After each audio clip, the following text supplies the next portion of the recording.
entendia aquilo que está dizendo. E eu, além dos estudos e da minha inserção profissional de mais de 30 anos, tenho hoje 2 filhos em idade escolar. E vejo que é um sofrimento para fazer uma pergunta. Mas, gente, aqui a gente conversa na sala de aula, a gente tem medo que o professor tenha uma reação.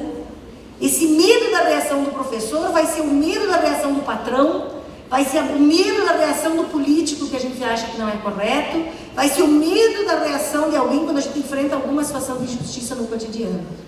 A cara da escola, dizia o Anísio, é a cara da pátria. E nesses anos, meu querido Danilo, né, que eu estou vendo bem aqui, que eu tive a oportunidade de visitar muitos sistemas educacionais do mundo, eu entendi uma coisa fundamental. A altivez de países como a Inglaterra, a França, se enche a boca para falar deles, dos Estados Unidos, do Canadá, passa muito pela postura cotidiana nas escolas. Porque são sociedades nas quais os jovens se colocam. Não se tem medo do professor. Raramente se vê num desses países uma sala de aula com mesas uma atrás da outra e com o professor na frente como se ele fosse o centro e o polo. O professor é fundamental, mas a gente sabe que a gente está numa sociedade em que o conhecimento vai vir de várias fontes. Quanto mais a gente tiver coragem de abrir mão desse desenho material que a gente tem na cabeça, fixo, rígido da sala de aula, mais a gente vai avançar para uma perspectiva em que os jovens se coloquem de outro jeito.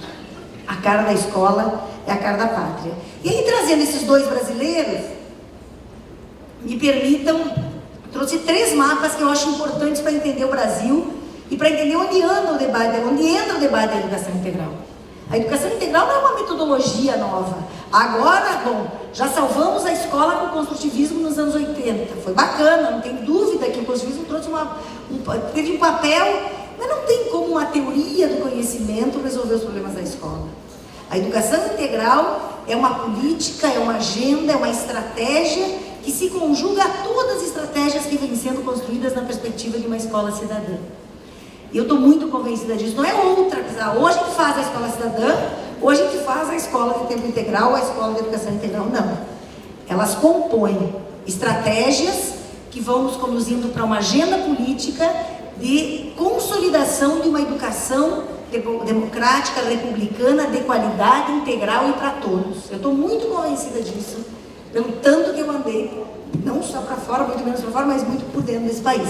Então aqui é importante olhar, são os índices de desenvolvimento humano nos municípios brasileiros, uma pesquisa que foi apresentada no ano passado e que mostra o quanto o país avançou, são 192 indicadores, em que fica muito claro o quanto o país avança nos últimos 20 anos. Né? 91, nós recém saímos da ditadura, 88, a nossa Carta Magna, a nossa Constituição, ainda não chegamos a cumprir 1/3 daquilo que a Constituição nos propõe, assim como não chegamos a cumprir 1/3 do que a LDB nos propõe, porque a LDB caminha na direção da autonomia que nós vimos aqui em relação à escola de Santa Maria. Né? E lá em 91, vejam que o mapa é quase todo vermelho, com alguns pontos amarelos, porque 99,2% do desenvolvimento humano nos municípios era baixo ou muito baixo. Aí está tudo. Saneamento, mortalidade infantil, acompanhamento da gravidez das mulheres, desnutrição, analfabetismo, acesso à escola, são 192 indicadores. 10 anos, renda, claro, renda, saneamento, não sei se falei, mas saneamento é fundamental, 2000. Então, 10 anos depois, é ruim ainda, mas pensem naquele mapa que era todo vermelho. O que era 99% passa para 71,5% de desenvolvimento baixo, desenvolvimento humano baixo ou muito baixo. Onde tem os pequenos primeiros verdinhos que aparecem é o desenvolvimento alto e muito alto, né? Mais no sul, centro-oeste. Agora o norte e o nordeste, nossas velhas capitanias hereditárias, tem muita dificuldade em sair do lugar, né? Nós conseguimos debelar, por denúncias que foram feitas numa cidade do Brasil, um município grande, em que a primeira-dama era encarregada de aliciar as diretoras de escola para que, chegando o dinheiro do Mais Educação, a diretora fizesse um chequezinho e o dinheiro já vinha todo para um caixa específico, privado de alguém. Pois um dia eu conto essa história melhor. mas ainda tem muito disso por aí, tá? Que é corrupção ativa, evidente, a Polícia Federal entrou, foi um processo muito interessante, mas a relação de desenvolvimento e democracia é batata. Olhar a África, tá? Desenvolvimento, democracia, qualidade da educação escolar, qualidade do sistema escolar. Não há uma coisa sem as outras. Não há qualidade do sistema escolar se eu não tiver desenvolvimento, se eu não tiver democracia. E democracia significa transparência no uso do recurso público, decisões conjuntas e tudo mais que vem. E aí, 10 anos depois, olhem a mudança. Isso não é pesquisa do governo, isso é pesquisa do PNUD, né, do Programa de Desenvolvimento das Nações Unidas para o Desenvolvimento. Portanto, é um órgão internacional com vários parceiros. 2010 cai para 25,2, o baixo e muito baixo. É muito ainda, é muitíssimo. Mas eu aprendi uma coisa nesses anos de governo, senão a gente enlouquece. Se a gente olha a foto, diz, meu Deus, mas tinha que ser todo verde esse mapa.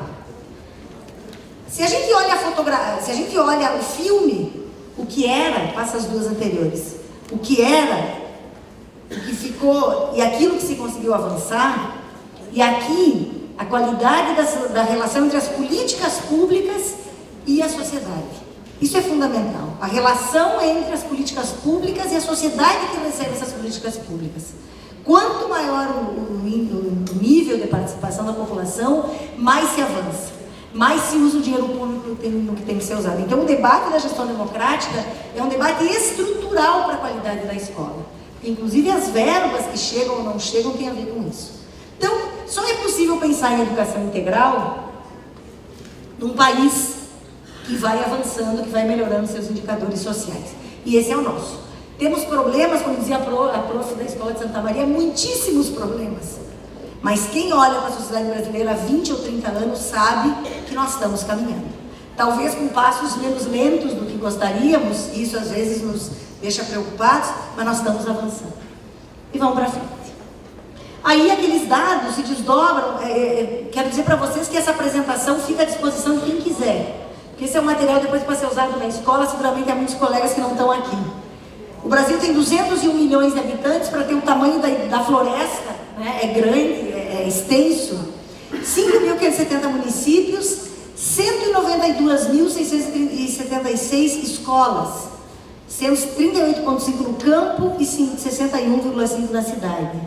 50.545.050 estudantes. Já saiu o censo 2013. Eu tentei conversar com a pessoa do INEP que lidava com esse dado, não está lá, mas não é muito diferente, não saiu da casa dos 50 milhões de 2013. E desses 50 milhões, 17 milhões e meio são filhos de famílias que recebem o Bolsa Família. Portanto, são os nossos jovens pobres e muito pobres. A gente sabe que eles estão aí. E a gente sabe que eles nos interpelam de outro jeito, né? E só trabalhando a partir de que escola é que vocês querem e de qual é o projeto de vida que vocês têm, ajudando essa gurizada a sonhar com alguma possibilidade, das que estão postas aí, de outras que você pode criar, é que nós vamos avançar. Pode passar, minha querida. Bom, aqui alguns dados que também são importantes para entender por que dá para pensar nessa escola o dia inteiro. Nesse passo que vai ser dado em uma década e meia ou 2 décadas, que o país já está dando. Por quê? O índice de todos aqueles indicadores pesquisados, o que mais avançou nesses 20 anos foi a educação. O primeiro lá em cima. No item educação isoladamente, o Brasil subiu de 0,279 em 91 para 0,637 em 2010. Depois, os indicadores mostram que houve um esforço enorme para universalizar a educação dos 6 aos 14. Lembrem que até 2016 já está incorporado na LDB, dos 4 aos 17 anos a escola é obrigatória. Finalmente o ensino médio se tornou obrigatório para todo o país. E todo o debate que tem em torno dele tem a ver com o objeto de disputa. Há quem pense que o ensino médio tem que ser sim para formar para instruir de modo a adequar os sujeitos à linha de produção mais próxima. A gente entende que não. Quanto mais a gente faz uma formação numa perspectiva integral, mais esse sujeito vai se adaptar a qualquer processo produtivo, né? E vai poder dar sua contribuição e mudar, inclusive, as coisas. Depois, o percentual de crianças com 5 e 6 anos frequentando a escola, escutem bem, 5 e 6, subiu de 37,3 em 91 para 91,1 em 2010. Praticamente triplica. E isso faz diferença, sim, na qualidade de escolaridade e trajetória escolar que esses meninos e meninas têm. Ainda, as crianças de 11 a 13, dos anos finais do ensino fundamental, que é uma etapa do processo que nos coloca muitas questões, também aumentaram de 36,8 em 91 para 84,9 em 2010. Onde é que estão as outras quase 15, quase 16%? Retidas nos anos iniciais, a grande maioria. Porque nós ainda usamos a reprovação como um instrumento de poder na escola, né? Eu tive a oportunidade há pouco tempo de ir para os Estados Unidos e lá em Los Angeles fui conhecer o sistema todo educacional deles e fui perguntando sempre pela reprovação, porque é um país que tem, cada estado, são 50 estados nos Estados Unidos, 300 milhões de pessoas, cada estado tem sua legislação, tem muita autonomia, mas os 4 estados que eu visitei, nenhum mais tem reprovação há muitas décadas. E em Los Angeles foi muito engraçado porque o superintendente de educação da cidade, isso é lá na Califórnia, na costa leste, ele diz assim para nós: mas é só o Brasil e o Irã que ainda tem reprovação, né? E eu disse: não, é o Brasil, o Irã e outros, né? Mas fiquei muito constrangida, porque eles não têm reprovação. Como é que eles fazem? Não cumpriu o programa de matemática, vai para uma coisa chamada escola de férias. E a gurizada não quer ir para a escola de férias, não quer perder as férias. E pega programas como o PIBID nosso e vai para a escola de férias. É muito difícil um menino reprovar, porque eles sabem o custo pessoal, mas seguramente eles raciocinam muito mais no custo econômico que isso tem para o sistema. Nós somos um país que retém muito as crianças. E um menino de 12 anos com os meninos de 7, 8 não dá certo. A gente já sabe que não dá certo, a gente sabe que não vai funcionar. E aí, na nossa LDB, no artigo 23, é clara. Dá para organizar a escola em séries anuais, em ciclos, em alternância de estudos, em projetos por faixa etária, sempre que o interesse da aprendizagem nos remeter para essa perspectiva. Então, é muito interessante pensar onde é que estão os outros que não têm aí 100%, se praticamente 100% de 11 a 13 estão na escola. Estão retidos nos anos iniciais, atazanando a família, a si mesmo e a seus professores, porque não conseguem sair daí. Nós criamos aqui com a SEDUC um programa, eu estava no MEC ainda, que é o Trajetórias Criativas. Uma experiência bacana lá em Alvorada, né, Rosa, que eu acho que vai poder ser ampliada nos próximos anos. A população de 15 a 17, esse é o último dado, com ensino fundamental completo de 57,2 em 2010. E 91 era de 20%. Ou seja, o país está avançando. Nós estamos tendo, eu falei das crianças do Bolsa Família, que é um programa que tem, para mim, o grande ganho não é nem o recurso que a família recebe, mas é a condicionalidade da frequência à escola. Esses meninos e meninas, que são da camada mais pobre da sociedade brasileira, estão já superando muito a escolaridade que seus pais tiveram. Quanto mais escolaridade uma mulher tem, menos filhos ela tem. Mais ela tem controle sobre sua vida e seu corpo. Melhor qualidade ela vai ter de vida no futuro. Então, tem que ter a paciência, porque nós somos a geração da mudança. Tem um país que está nascendo desse país, e que não é resultado de um governo só, tem contribuições diferentes, né? Mas evidentemente que tem aqui uma intencionalidade política que fez toda a diferença e que nós vamos colher a médio prazo. A próxima, eu quero dar um pouco para vocês esse panorama todo. Essa então ficou muito pequena. Mas enfim, o que ela está mostrando? As matrículas do ensino fundamental em tempo integral, por dependência administrativa, não vou entrar nesse detalhe, mas em 2008 nós tínhamos declarados no censo 779.321 estudantes em tempo integral. No ano passado, 13.171.638, ou seja, é um crescimento exponencial, porque é uma tendência que não vai voltar atrás. O texto do Plano Nacional de Educação, segundo eu soube aprovado no Congresso, tem na sua meta 6 a chegarmos em 2020 com pelo menos 50% das escolas em tempo integral. E o Rio Grande do Sul foi sancionado aqui pelo governador Tarso Genro, a Lei 14.461, em 16 de janeiro, que também coloca um prazo aí para que em 10 anos, 50, me parece que é 10 anos, 50% das escolas de ensino fundamental sejam de tempo integral. Então, esse tempo integral vai ter que representar outra coisa, sobretudo para essas populações. Pode passar agora aí, por favor. Os outros, aqui é um pouco o mapa do Mais Educação. O Mais Educação é uma estratégia federal. Quem tem mais educação na sua escola ou teve, levante a mão para mim ter uma ideia. Então, não é uma coisa que vocês não conheçam. Chega o recurso, a escola faz suas escolhas. O Mais Educação não é educação integral. Ele é uma estratégia indutora para a construção dessa agenda. O dinheiro chega, a escola se organiza, e essa organização implica coletivo, implica pais, estudantes, funcionários. Evidente, se a cabeça do professor, do diretor da escola é uma cabeça, enfim, aqui o poder sou eu, ele vai colher a assinatura, mas vai tomar todas as decisões, né? Por isso que eu dizia antes, há mudanças que são no âmbito do microcosmo, que é o sistema escolar. Então, de 2008 a 2013, nós partimos de 54, chegamos em 4.836 municípios que têm pelo menos uma experiência de tempo integral e tem essa, enfim, esse desafio todo, a reflexão de uma escola de formação humana integral. Porque se não for de formação humana integral, eu tenho dúvidas. Eu acho que dá para outras instituições cumprirem esse papel de cuidar das crianças no turno que as crianças não estão na escola, se não for para a formação humana integral. Os outros dados, rapidamente, são dados do ensino médio, né? Nós temos 297 mil matrículas, das 10 milhões de matrículas do ensino médio que são em tempo integral, segue, e somadas, então, as 298 mil matrículas do ensino médio integrado, que também é uma estratégia importante, presente lá no decreto 5154, que retoma essa possibilidade de que o ensino médio não seja de um turno, não seja, enfim, só propedêutico, etc, etc.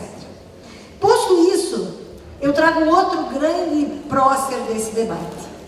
Também acho que a minha geração foi interditada ideologicamente em relação ao Darcy, né? Darcy militava já com Brizola quando eles voltam do exílio. Darcy vai ser o secretário de Educação. Brizola aqui já tinha feito um trabalho extraordinário, né? Os dados são dados de pesquisa, aparecem numa biografia do Jango. Entre 59 e 62, o Brizola cria 1 milhão de vagas na rede pública do Rio Grande do Sul. As brizoletas, as escolas técnicas, as escolas normais. E vai repetir essa façanha, né? O ministro Haddad que me olhava e dizia, sirvam nossas façanhas de modelo a toda a terra, né? Mas o Brizola repete essa façanha com o CIEPS.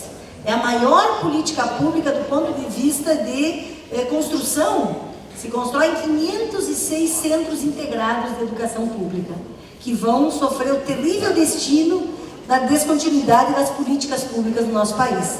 Na última entrevista do Darcy Ribeiro, em 96, eu acho que no final de 96, ele morreu em 97, ele diz da sua profunda tristeza, perguntaram qual era a maior tristeza que ele tinha tido. Se foi não ter sido eleito governador, depois que ele tinha tido uma votação estrondosa para o Senado, se foi o Brizola não ter ganho a eleição, se foi o desmonte da UNB, e ele diz, a minha maior tristeza foi ver o CIEP sendo desmontado já no janeiro seguinte da nossa eleição. Eu tive a oportunidade nesses anos de chegar muito próxima, não só de uma produção teórica, mas de muitas pessoas que trabalharam com o Darcy, e a obra foi uma obra extraordinária. Então tem que recuperar no nosso ideário pedagógico para que a gente se reconcilie com a gente mesmo no campo da educação, esses grandes nomes.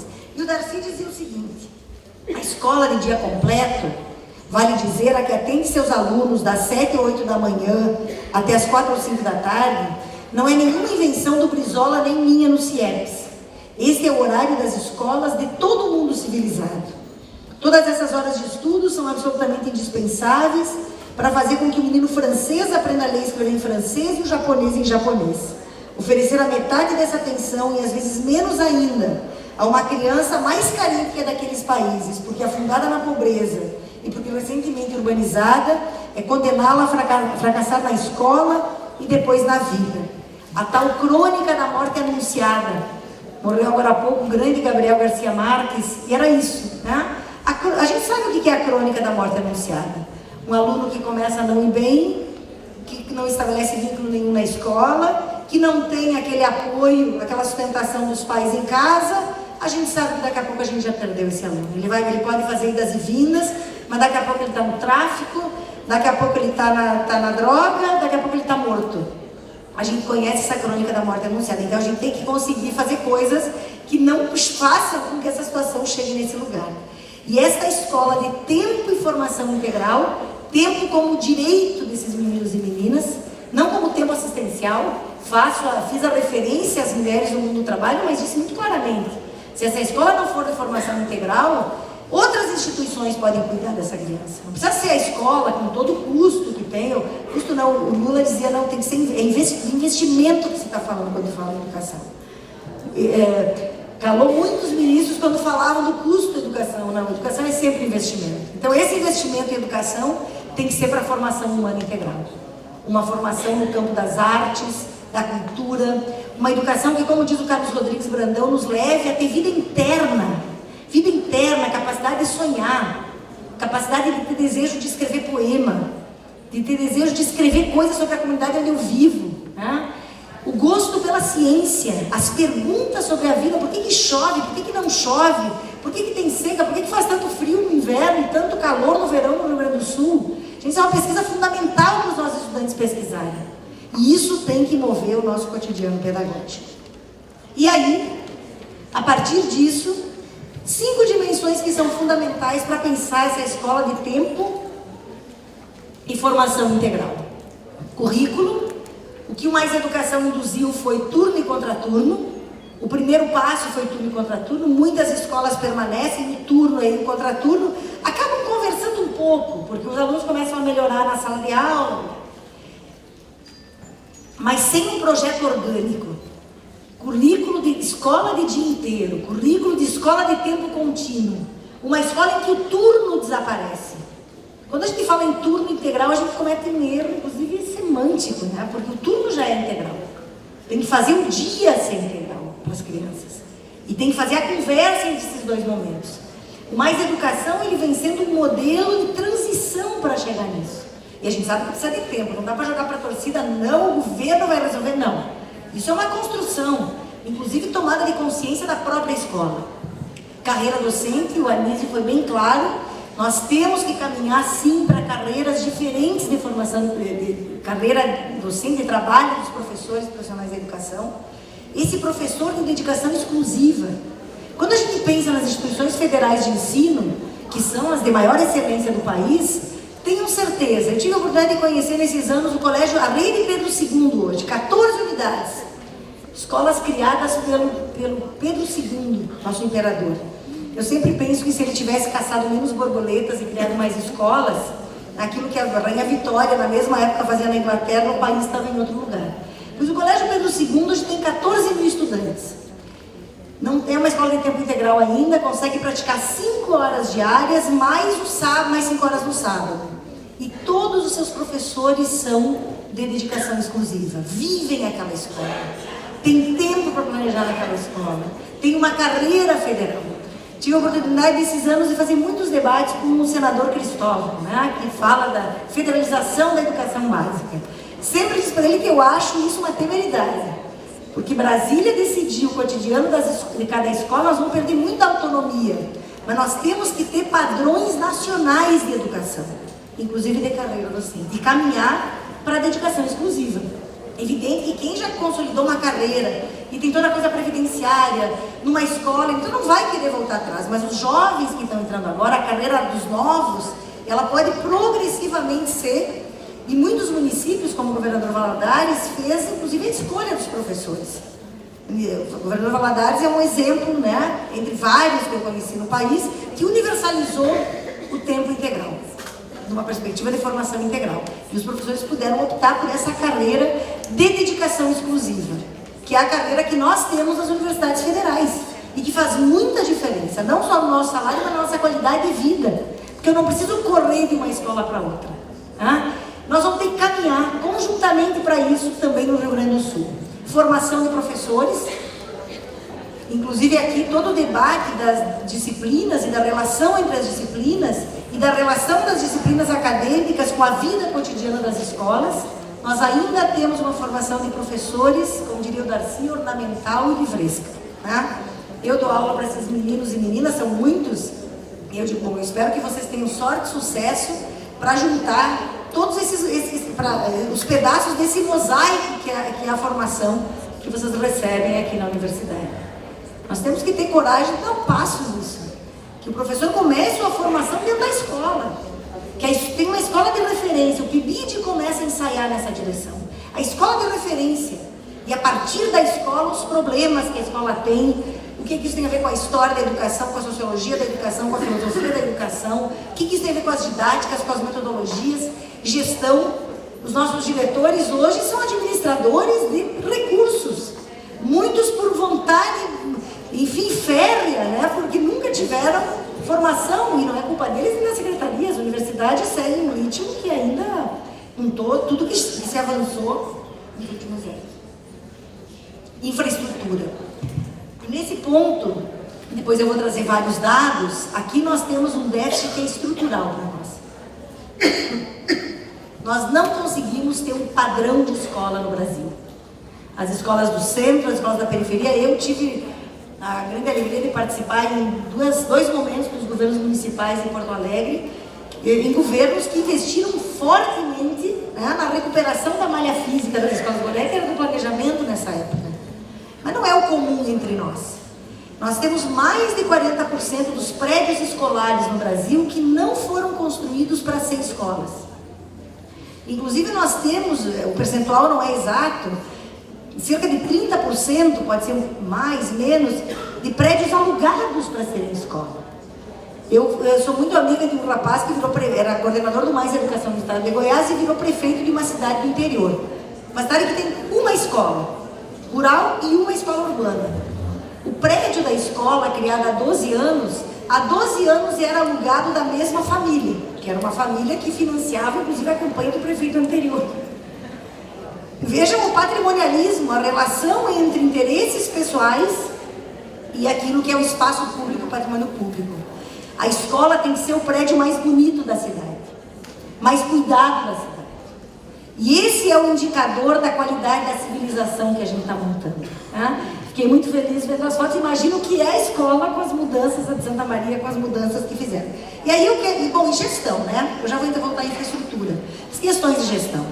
Eu, inclusive, acho que ser gestor de uma escola de dia inteiro, é claro que é complexo, é complicado às vezes, mas é menos complexo que ser gestor de uma escola que é uma escola de manhã, uma escola de tarde e uma escola de noite. Porque o diretor repete, inclusive, as tarefas. 3 públicos, repete tudo. Tá? Escola de dia inteiro. Essa pergunta do tempo integral também nos países do chamado primeiro mundo, nem se fala mais assim, é uma pergunta estranha para as pessoas. Mas o que é escola de tempo integral? Eles já pensam em sustentabilidade, educação para a paz. Né? A Rosa fez uma tese sobre isso, a Rosa conhece muito mais do que eu. O que é isso? Porque escola para eles é escola o dia inteiro, não tem outro jeito de ser escola. Os meus amigos catalães, que de vez em quando me visitam, tive a oportunidade de morar lá, dizem assim, aqui parece que se vai na escola como quem vai no cinema. Tu escola se tu vai de manhã, se tu vai de tarde, se tu vai de noite. Né? Porque para eles é muito estranho. Para nós, ao contrário, o estranho é pensar o dia inteiro. E nós temos que ter coragem de desnaturalizar esse conceito de turno escolar como o espaço, como o tempo, né, que as crianças têm direito. Então a gestão também é um outro desafio. Vocês estão cansados, estão falando bastante, talvez eu já esteja me passando, me controlem aqui na mesa. Ah, mas eu não terminei, estou no tempo. Bom, aí eu quero mostrar para vocês, agora tinha aqui, ó. Não, agora eu voltei. E, pior ainda, mas do que eu estou falando? De infraestrutura escolar. Esses indicadores, depois isso aqui fica para vocês, dá para passar aí, Rosa, para quem quiser levar, passa para as coordenadorias, porque aqui tem tem dados valiosíssimos que materializam, explicitam o modo como o Estado brasileiro distribuiu de modo desigual a possibilidade de acesso à escola. É tanta gente, mas pedir silêncio não é fácil.